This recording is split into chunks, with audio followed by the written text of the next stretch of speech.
In this video, we're going to be taking a look at model training, testing, and evaluation, illustrated with a bivariate example as shown with a given data set. So the question is, which model best fits this data? How do we quantify that? And how do we know that model will generalize well to new data?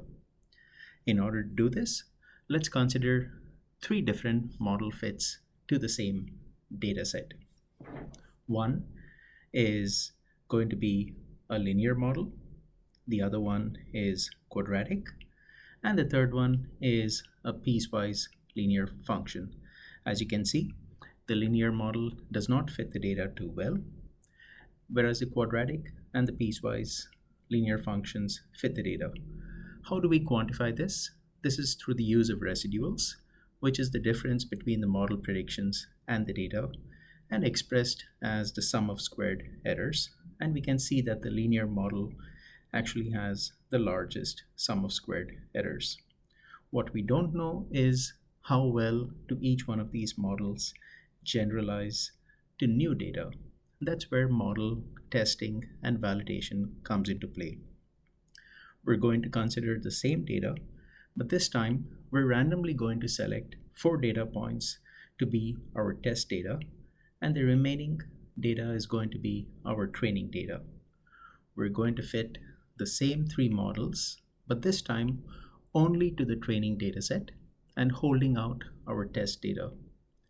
So for the 3 given models, we're of course going to be having a training sum of squared errors. The question is, how well do these models work when making predictions on previously unseen test data?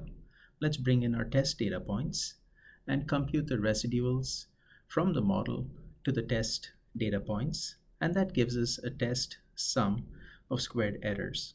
As you can see, the piecewise linear function had a very low training error but has a very large test error, indicating that it does not generalize very well to new data. The linear function had a very large training error, indicating that it was not a good fit.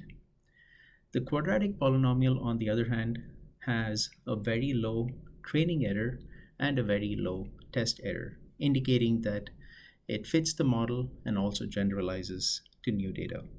Here are a few key takeaways from this video.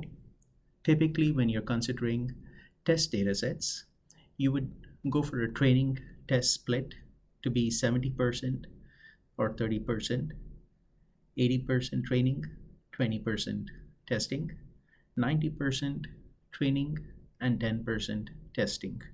Each one of these training datasets should be selected randomly.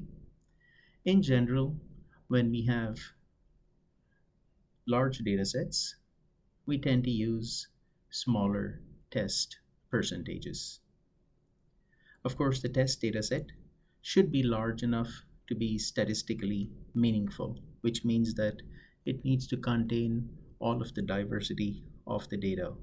We cannot choose the bottom 20% of the data or the top 20% of the data.